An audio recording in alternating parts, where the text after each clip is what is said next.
अब डीआरआई से मिल कर के जो नियामक नियंत्रण बोर्ड जो है उन सब के साथ मिल कर के, क्योंकि सरकार का उन पर दबाव है और सरकार पर दबाव पूंजीपतियों का है, उद्योगपतियों का है, उस पर हज़ारों लोग रोजगारी उनको मिलती है और गरीब लोगों को जो है फ्री बिजली मिलती थी।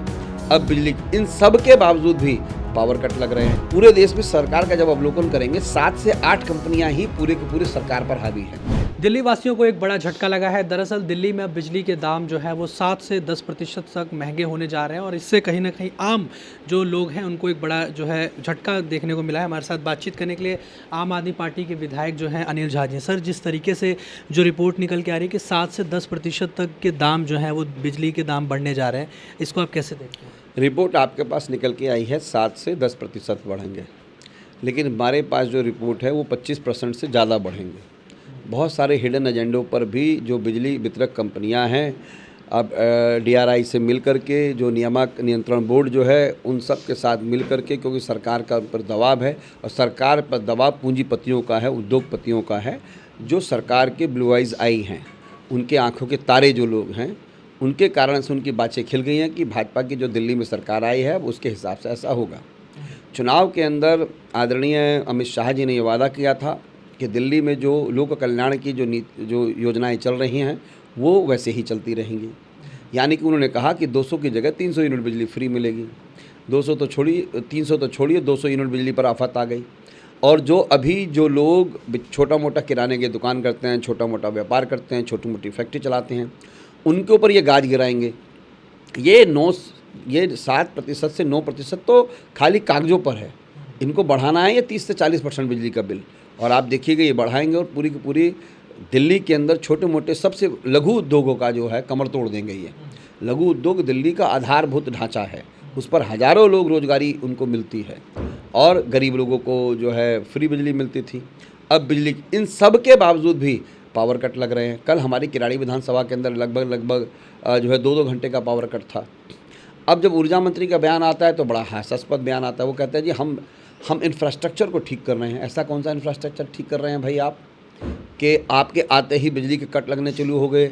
इंफ्रास्ट्रक्चर तो सामान्य रूप से पहले भी जो है मीटरें बदल दिए जाते थे, आपका जो है बहुत सारे खंभे बदले जाते थे, ट्रांसफार्मर बदले जाते थे। ऐसा कभी नहीं होता था। उसके वैकल्पिक ऑप्शन को ढूंढ के रखा जाता था। सामान्य सी राजनीतिक समझ रखने वाले लोगों को ये भी समझना पड़ेगा। भाजपा की पूरे देश में सरकार का अवलोकन करिए आप। पूरे देश में सरकार का जब अवलोकन करेंगे 7 से 8 कंपनियां ही पूरे के पूरे सरकार पर हावी हैं, और कुछ कंपनियां ऐसी हैं जो कोई भी सरकार आती है तो वैसे भी वो हावी रहती है। जैसे लार्सन एंड टूब्रो है, रिलायंस है, अडानी है। ये लोग सरकार पर ये न केन प्रकीर्ण दबाव बनाती रही हैं, ये सभी लोग जानते हैं, लेकिन भाजपा इनके हाथों का खिलौना बन जाएगी, इस बात का हमको पता नहीं था।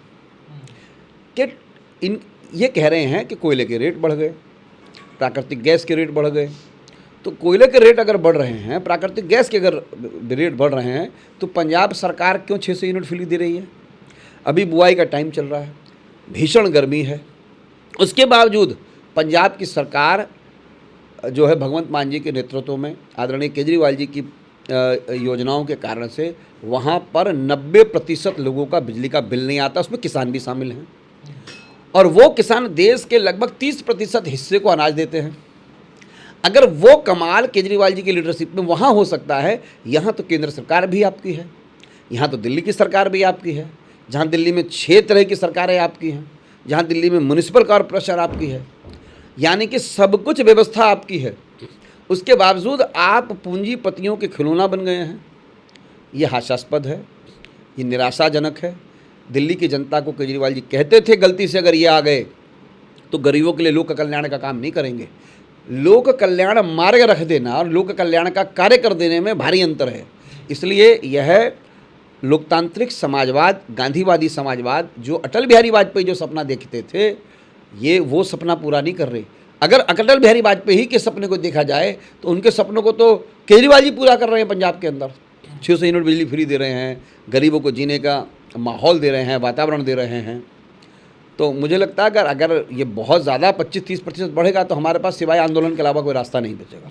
लेकिन जिस तरीके से अगर बात करें, जैसे गर्मी लगातार बढ़ रही है, उसमें बिजली की समस्या तो है ही, इसके अलावा अगर देखा जाए पानी जो है उसको लेकर पानी की भी किल्लत देखने को मिलती है हर साल। और इस बार जो है बीजेपी ने प्रोटेस्ट भी किया था केजरीवाल के आवास के बाहर कि पानी जो है वो दिल्ली में नहीं आने दिया जा रहा है, पंजाब सरकार रोक दे रही है। तो अभी से पानी को लेकर भी राजनीति देखने को मिली। देखिए, मैं आपको एक बहुत बड़ा उदाहरण दे रहा हूँ। पानी के वितरण में जो मैकेनिज्म अपनाया गया वो कितना खतरनाक है। आज़ादी के 75 वर्ष के बाद 130-35% पानी लीकेज में चला गया। इन्होंने ऑफिसर्स भी बदल लिए। उत्तर प्रदेश से जो है एक IAS अफसर को, शर्मा जी को ले आए। पानी के जो मंत्री हैं, मुझे तो कुछ संदेह हो रहा है कि जहाँ पर झुग्गी बस्ती है, जहाँ स्लम बस्तियाँ हैं, जहाँ दलित बस्तियाँ हैं, वहाँ पानी 4 दिन में एक बार आता है। जहाँ दबंग लोग हैं, जहाँ लठायत मार लोग हैं, जहाँ पर अरबोपति लोग रहते हैं, वहाँ पानी रोज़ क्यों आता है? ये पिछले 2 महीने के अंदर हुआ है ये काम। हमारी सरकार थी, केजरीवाल जी की सरकार थी, कहीं पानी आए ना आए, झुग्गी में, स्लम बस्ती में, अनऑथराइज्ड कॉलोनी में पानी जाता था। मैं आपको उदाहरण दे रहा हूँ, दिल्ली के अंदर जहांगीरपुरी है, मंगोलपुरी है, सुल्तानपुरी है, किराड़ी है, जहाँ पर 35% से 47% की दलित आबादी है। उन दलित बस्तियों में 4 दिन में एक बार पानी आ रहा, नहीं तो इनका एक डाटा सिस्टम होता है जहाँ पर सप्लाई कहाँ गया। और हम पूछते हैं, आप बताइए पंजाबी बाग में कितने दिन में पानी दिया आपने? पंचशील के अंदर कितने दिन में पानी दिया है? सुबह भी पानी दे रहे हैं वहाँ, शाम को भी पानी दे रहे हैं वहाँ। जो मूल्य दे करके पानी खरीद सकते हैं वहाँ पानी देंगे, जहाँ गरीब आदमी बसेगा वहाँ पर पानी नहीं देंगे। यह है हमारे साथ भेदभाव है कि नहीं है? और मैं इसमें इंटरवेन करने, मैं भारत की जो SC/ST कमीशन है उनसे मैं कहना चाहता हूं कि मेरी बातों पर आग्रह को आप समझिए कि दलित बस्तियों में ये लोग पानी नहीं दे रहे हैं। ह्यूमन राइट्स कमीशन को कहना चाहता हूं कि ये गरीब बस्तियों में पानी नहीं दे रहे हैं। ये हमारे साथ अपराध नहीं तो क्या है?